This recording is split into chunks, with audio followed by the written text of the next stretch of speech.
In my first video on this channel, I now helped over 100,000 people understand that you shouldn't waste your time on opening study, but actually train chess instead. But how, some of you were asking, how exactly should you spend your time on chess? What should you do? We're going to discuss this today because I'll share you a super simple rule that helps you understand how you should spend your time on chess and what you should do when you're not wasting time on openings. And because I've been writing for over 4 years now and I feel much more comfortable writing, I will just go through the article that I wrote about this 1/3 rule that I'm going to share, and I'm going to share some additional knowledge and what I've learned since writing this article. Because this is kind of a new way of making a video for me, please guys, let me know in the comments below if you enjoy this type of video, because then I can do more of it. Let's get into it. So this article is called The 1/3 Rule, How to Take Control of Your Chess Training, written by me. Okay, so many chess improvers spend a lot of time thinking about the ideal chess study plan. Should I train openings, tactics, or endgames?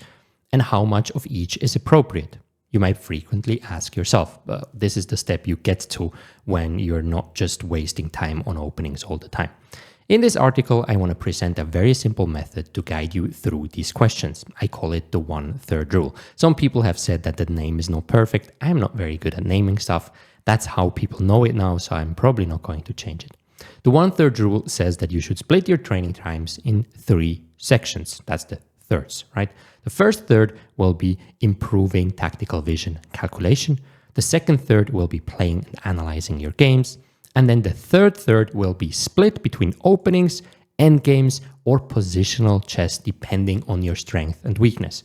So this is important. Now, when you look at this rule already, you see that openings is only a third of a third. That means roughly, if you follow this rule, you will spend 1/9, a little bit more than 10% of your time for chess training on openings. For many of you, it was probably like north of 50%, or it might still be. So, as fellow chess improvement author Nate Solomon put it nicely, and I think somebody told me that he recently did an article for New in Chess, if I'm correct, and mentioned this rule again. I haven't read it yet. The rule gets rid of FOMO and is extremely simple to apply. So this was a tweet that Nate did shortly after I released this article for the first time and then put it in. But first, let me convince you why you need this rule to apply to yourself. So this is important because, well, it's good to understand, okay, 1/3, okay, now I know exactly how I should spend my time. But if you're not convinced by why you need to use this rule, then very likely you will just get into bad habits again, get into the YouTube algorithm, get into whatever, studying openings, memorizing lines, whatever it is. And just one thing that I think now a little bit differently, or I could maybe make it easier, and what your suggestions, if you have any. So I could name it also a little bit clearer. So this is mostly tactical work, right? This is mostly playing, and this is kind of mostly studying. So I thought I could also name it, the first third would be kind of solving exercises, right? So tactical vision, but sometimes exercises could be not only tactical, but kind of you don't know what to do, best move exercises. So that could be solving exercises, first third. The second third would be playing, and the third third would be study. Right? Because openings, endgames, positional chess is more like you read a book or you study something, but this one is really more like a gym exercise, like you try to train your brain, it's hard and so on. So it could be exercise, play, study. That could be maybe a little bit simpler. Okay, let's go on with the article. The power of the 1/3 rule. Chess training can seem like an endlessly complex maze where you never take the right turn. It feels that way for you.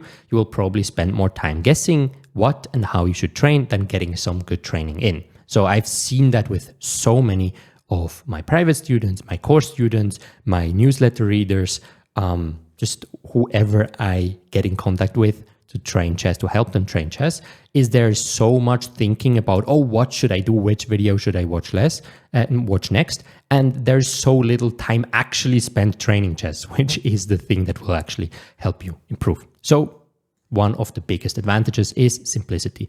To avoid that, you need to keep your training plan To avoid that, you need to keep your training plan as simple as possible. An easy to remember rule like the 1/3 rule helps tremendously. You will be able to easily track your training and see if you're doing things right. Once you get off track, make sure to plan your next week according to the 1/3 rule, right? So that's super simple. It's kind of, okay, it doesn't have to be perfect, but it's simple enough, good enough. Let's go. Then the second thing is avoid FOMO, fear of missing out. Having a clear plan helps you avoid the fear of missing out. There are much more courses, books, articles, and videos that you could ever study.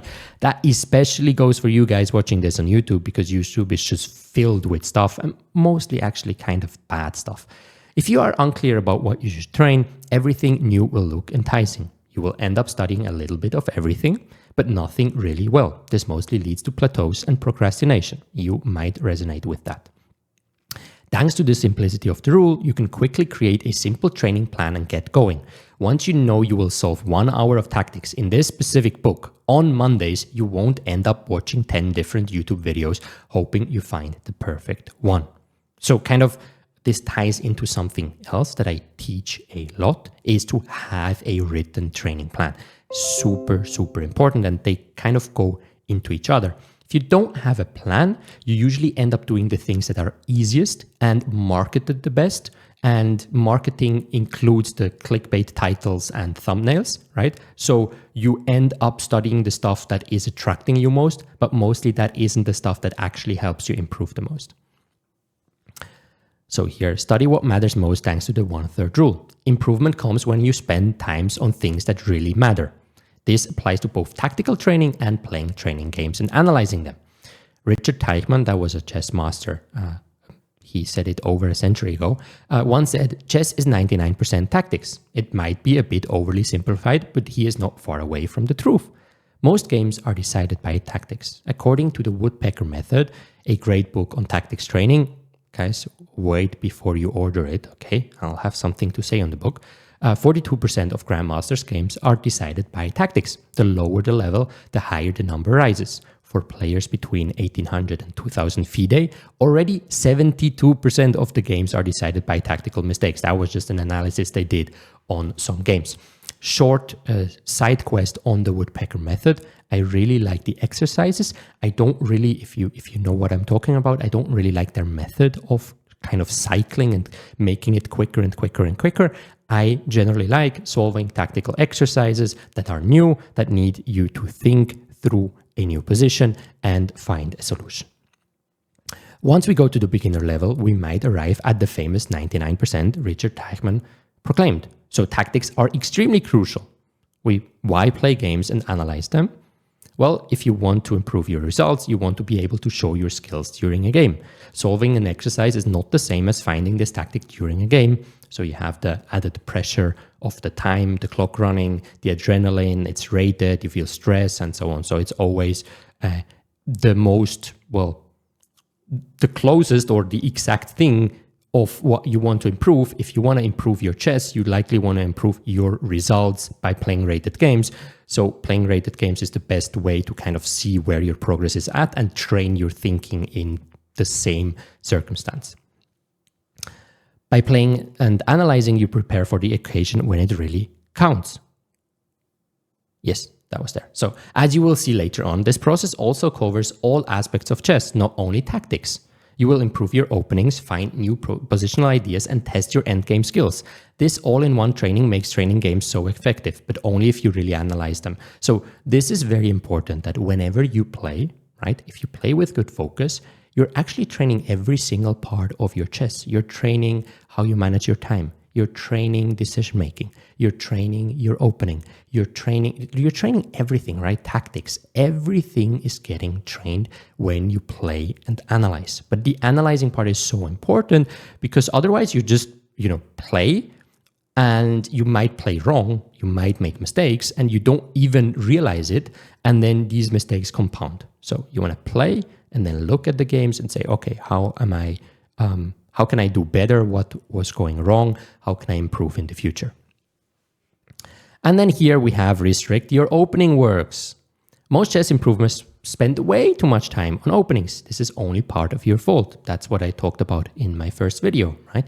The opening epidemic. The marketing of several chess sites tries to convince you that if you just play the same opening as XYZ, a famous creator or grandmaster, you will finally break through your plateau. As you might have painfully found out, chess improvement is sadly or luckily not so easy. Thanks to the 1/3 rule, you will spend maximally 33% of your valuable time on opening study, right? So that would be the full third. That would be the absolute maximum. This will be more than enough, and as you will see, sometimes you actually don't need to do any opening work at all to improve drastically. Now that I convinced you that the 1/3 rule will positively change your chess training, let me show you how you can apply it best. So let's go into execution mode. So tactics training. You can split tactics training into 2 parts: learning tactical motives, solving tactical exercises. Step 1 is best done with a good book or a video course. I recommend Chessmood's Tactic Ninja and Mating Matador courses. Still recommend those courses, very good courses. Just a quick information, I am affiliated to Chessmood, so the links below will be affiliate links. I will earn something if you click on them and you purchase something, but I really believe these are the best on the market right now. Once you got the basics, it really is about testing yourself in training and improving your skills step by step. Whenever you solve tactical exercises, make sure to follow some simple rules. Always write down your solution before executing a move or checking the solution of the book. Force yourself to take a decision, even if you do not solve the puzzle after 10 minutes. Okay, so you don't want to give yourself endless time in tactics. Endless time, you don't have that during the game, so why give it during the training? Take time to compare your solution with the real solution and see what went wrong. It's kind of the same principle as playing games and then analyzing it. If you just solve, but you don't see what's going wrong, it's not really going to help much. This training might be a little repetitive at times, but it really works. And spoiler alert, a lot of the training that actually helps you improve is not the funniest, coolest, easiest you do on your sofa with a beer in hand, but actually when you train your brain and it's intense. If you are ready to do this constantly with high intensity over a long period of time, you will outgrow your peers who aren't ready to put in the work. And by the way, guys, you know, I've been doing this for over 4 years now. It's the advice I'm giving is mostly pretty simple, but the people that are actually ready to implement it are maybe, I don't know, 1 to 5% of people that hear the stuff I'm saying.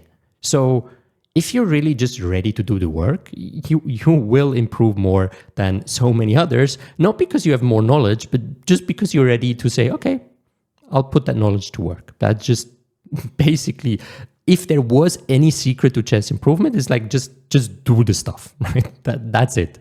There's no more. You don't have to click anymore on videos that say they have the secret to chess improvement. There isn't one.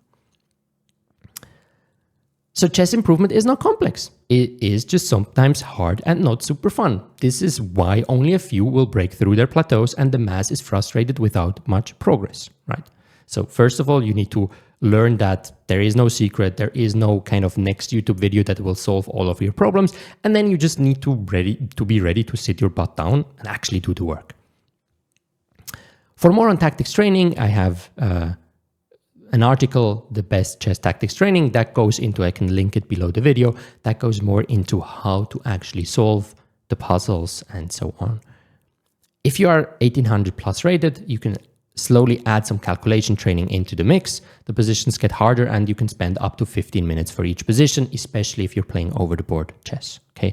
And just a small shout out to my course, the Simplified Chess Improvement System. If you want a full system, if you want everything, if some things aren't fully clear and you're like, okay, I need the distinction between everything for each rating, whatever, in there, the whole training system that I have is step by step outlined and explained. So that's the best place to learn about this stuff.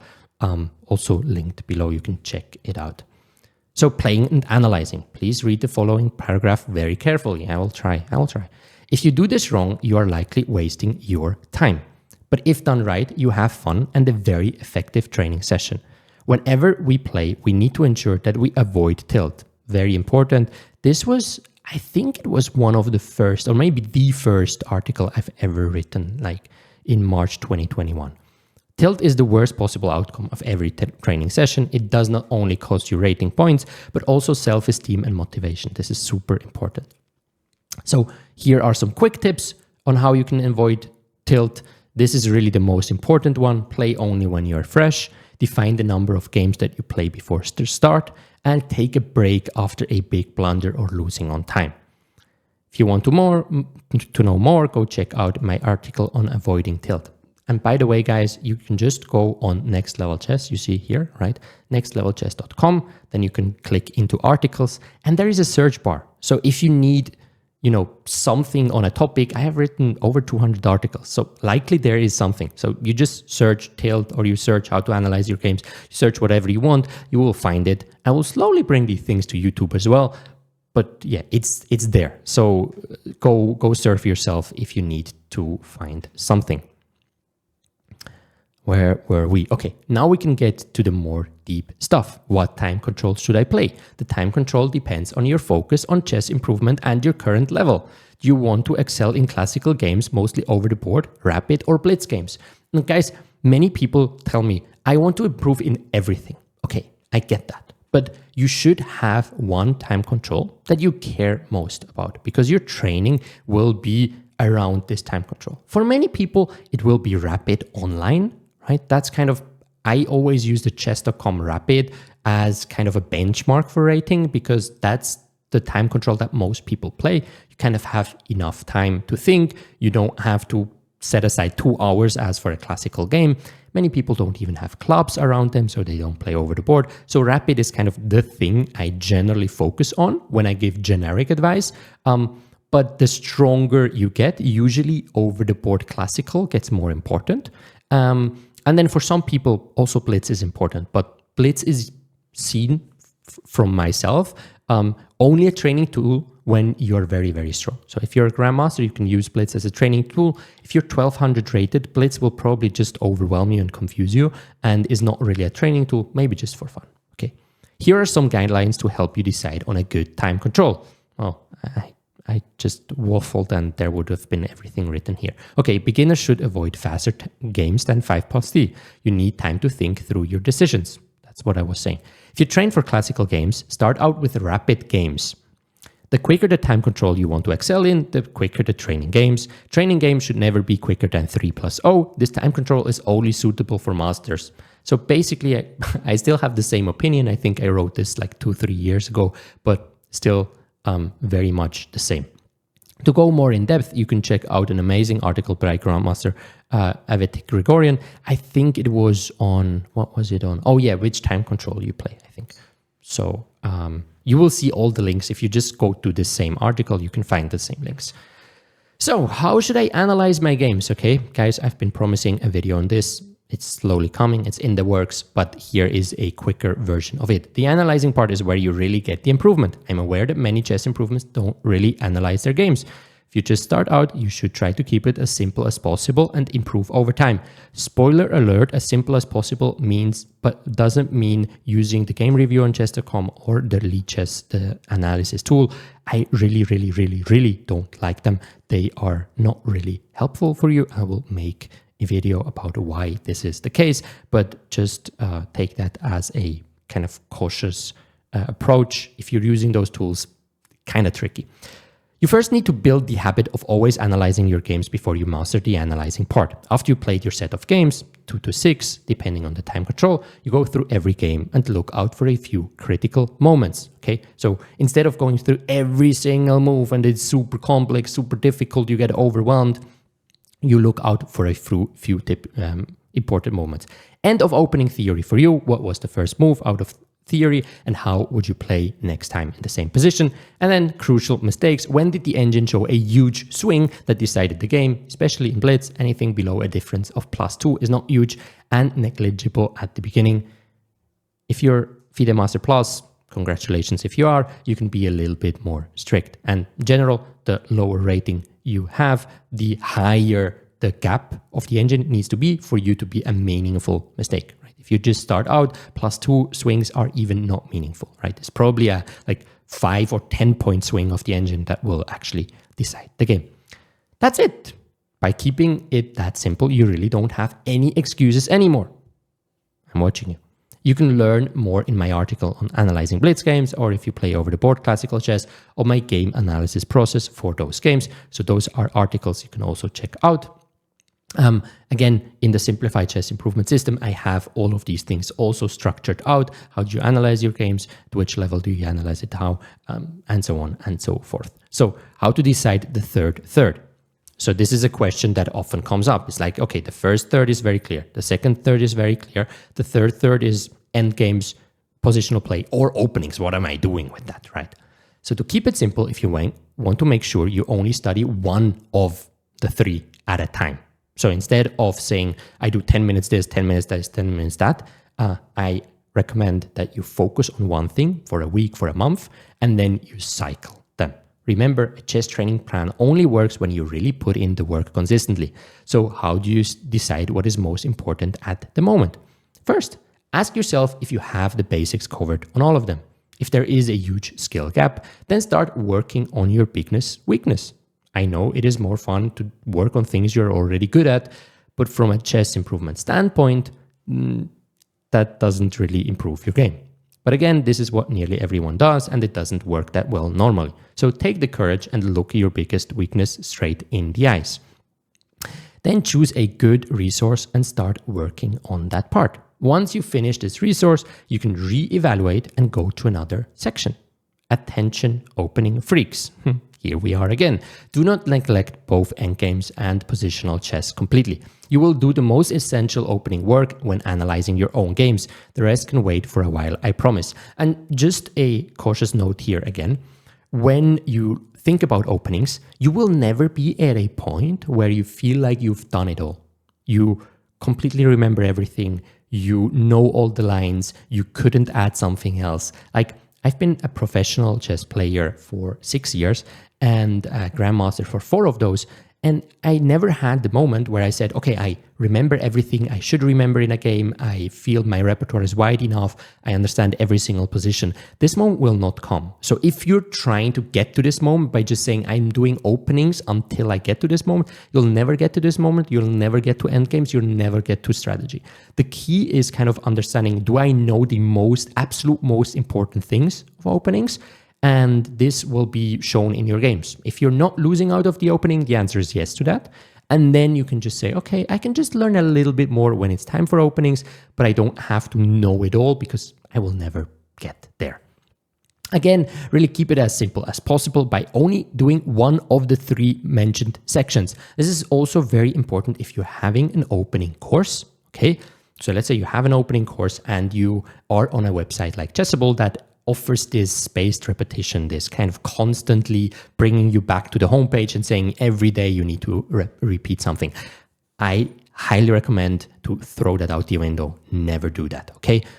Because it's just a compounding thing that you always need to learn more, you always need to repeat more, and then at some point, nearly all of your training will again consist of openings and just reviewing the stuff you already looked at. And that's just not going to make you improve at chess. So if you're not working on openings, only look specifically at the openings you had in a game, okay? Shortly check what would have been good and forget about the rest. You don't need to remember your openings all the time. It doesn't matter, okay? It's anyway not coming in your games, so forget about that.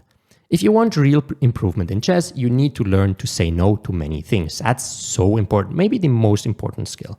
This frees up time for things that really make a big difference. Okay, talk about plan your training and then we're done. To make sure that you really keep on track with your chess training, plan your weekly training. Write down specific days, times, thirds, and resources beforehand. It is just way easier to really stick to your training that way. Might be something I'm tackling in a similar style video in the future because it's really so important. I kind of insist on that all the time. And usually I can see that some people are like, no, I'm resisting, I'm not going to plan. And at some point they say, oh, and I started planning my training and now it's so much easier. So kind of the quicker you agree that, yeah, this will actually help you, the quicker you can improve your game. As I explained in my article, see 3 easy steps to your chess training plan. You need to, first of all, define the amount of time you're spending on chess each week. Spoiler alert, if you're trying to go maximum, if you're trying to go 20 hours, whatever, you will probably fail. Okay, so try to start low. Okay, whatever you can for sure do.